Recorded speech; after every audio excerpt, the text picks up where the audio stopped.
Despite what Vince McMahon may tell you, WCW was legitimately very popular. Sure, they had a somewhat over-reliance on ex-WWE talent at times, and sure they couldn't manage to run a company without ridiculous amounts of mismanagement and head-scratching booking decisions, but that doesn't mean they were not immensely popular. As WCW geared up to put themselves on the same footing as the WWE in the run-up to and during the hallowed Monday Night Wars, they went about hoovering up all the talent they could, with some names stopping by for a cup of coffee between gigs. So many wrestlers passed through the doors of WCW that it almost beggars belief, and there are tons more that probably never even made it to WCW TV. Regardless, we bet you can't remember them all. So here we have it. I'm Adam Pacitti from Cultaholic.com, and these are 10 wrestlers you forgot worked for WCW. Join us! Number 10, Ahmed Johnson. For about 10 seconds in the mid-90s, it seemed as though Ahmed Johnson was going to be a huge breakout star in the WWF. The first African-American Intercontinental Champion, in fact, the first African-American to hold any singles title in the WWF, it seemed only a matter of time before he made the step up to the world title picture. This started playing out quickly as Johnson won a Battle Royal on an episode of Raw in 1996 to be granted a WWF title match the night after SummerSlam. However, Johnson was diagnosed with legit kidney concerns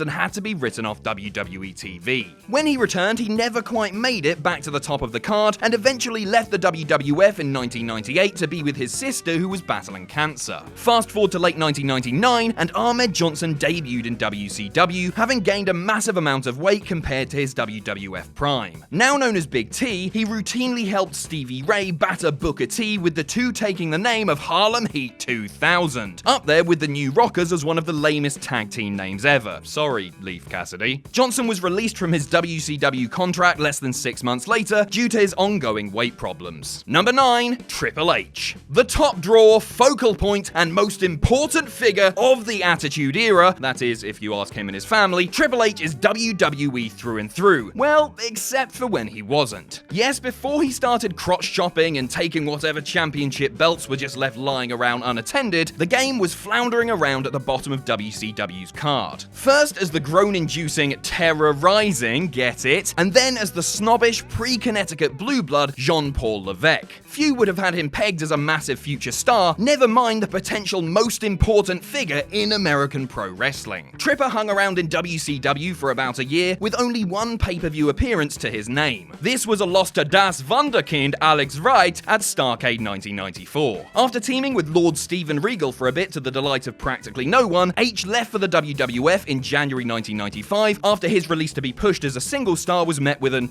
"I don't think so, mate." Imagine if he would have stuck around though, likely jobbing to Vincent during the NWO's domination of the late 90s. Ugh. Number 8, IRS. Who was the worst member of the New World Order? Was it Stevie Ray? Miss Elizabeth? Horace Hogan? Wrong. It was the former Irwin R. Shyster, the cheekily renamed VK Wall Street. VK... Vince...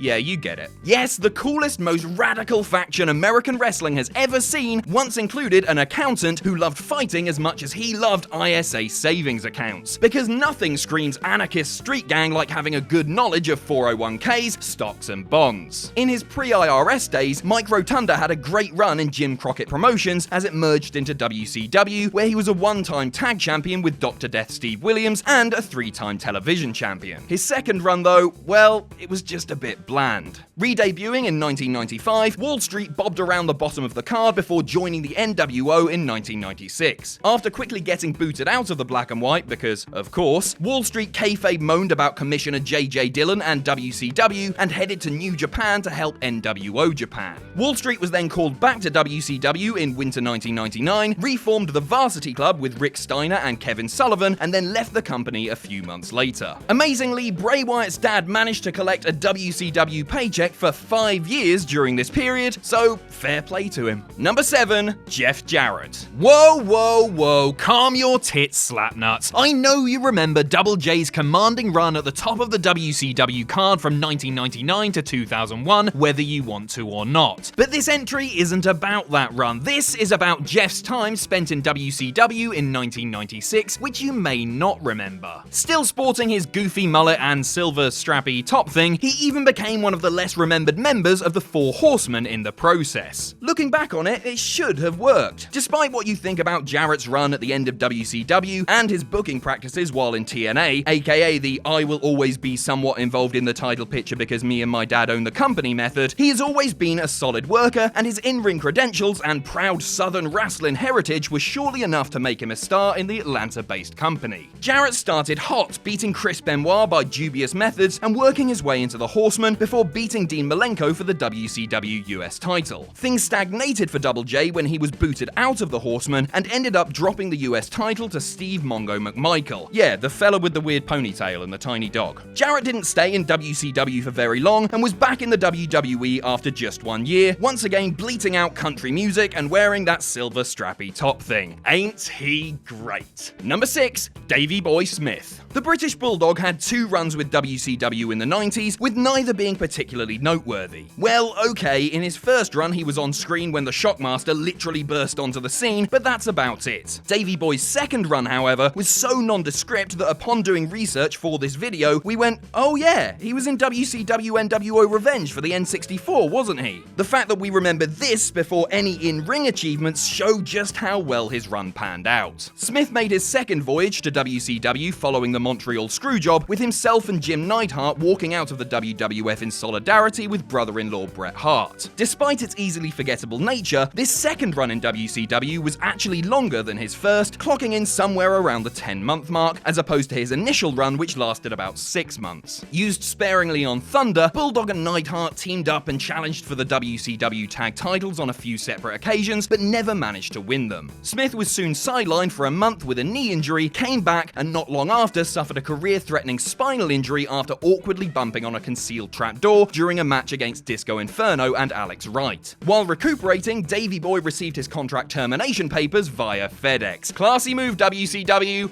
Real classy. Number 5, Sabu. Homicidal, suicidal, genocidal. These words more than adequately describe Sabu, the iconic ECW maniac. In no way, however, did they describe WCW in 1995. But still, this chalk and cheese pairing actually occurred. Well, for about 2 months anyway. Sabu was brought in as part of WCW's heralded cruiserweight division, being one of the initial names charged with providing something legitimately different to the plodding theatrical main event scene. Just imagine what we could have had. Sabu versus Ultimate Dragon, Sabu versus Chavo Guerrero, Sabu versus Hoovy. The list is endless. What we did get in Sabu's blink and you'll miss it WCW career was a pay-per-view win over a masked Jerry Lynn, a win over Disco Inferno, and a win over Alex Wright, which was reversed when Sabu put the hapless dancing German through a table. The Wright match was his debut, so straight away WCW were all, no tables please, won't somebody please think of the children? So extreme. And that was it. Before you knew it, Sabu was back in ECW, winning the tag titles with Rob Van Dam and getting called out by a very furious Taz, setting up their legendary feud that culminated at Barely Legal. Boy, the 90s were great. Number 4, AJ Styles. Before he was the phenomenal one, AJ Styles was the lower card one in WCW in early 2001, working a handful of matches in the short-lived Cruiserweight tag division. Yes, that was actually a thing. Tagging with Air Paris, AJ was rechristened Air Styles,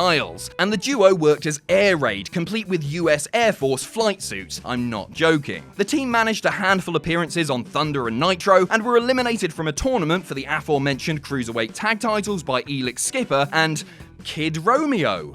Anyone? Before AJ could make any headway in WCW, they were bought out by WWF, with Styles invited to have a tryout match in July 2001. WWF made the baffling call not to sign him, presumably because they needed the money to sign Shawn Stasiak. Styles then decided to go and dominate the Indies and TNA for the best part of the next decade and a half, before finally turning up at the 2016 Royal Rumble. Not that you could actually see it. Hi, Roman. Number 3, Bruno Sammartino. Now this one is possibly the most surprising inclusion in this list. Bruno Sammartino, Mr. WWF. The man so synonymous with New York and the McMahons that he is the reason that Madison Square Garden is a mecca of wrestling, and one-time WCW employee. After retiring from in-ring competition, unretiring, and retiring again, the living legend made his way to the then NWA in 1989 for their Halloween Havoc pay-per-view, where he refereed the main event. Sting and Ric Flair versus the Great Muta and Terry Funk in a Thunderdome cage match. Whoa!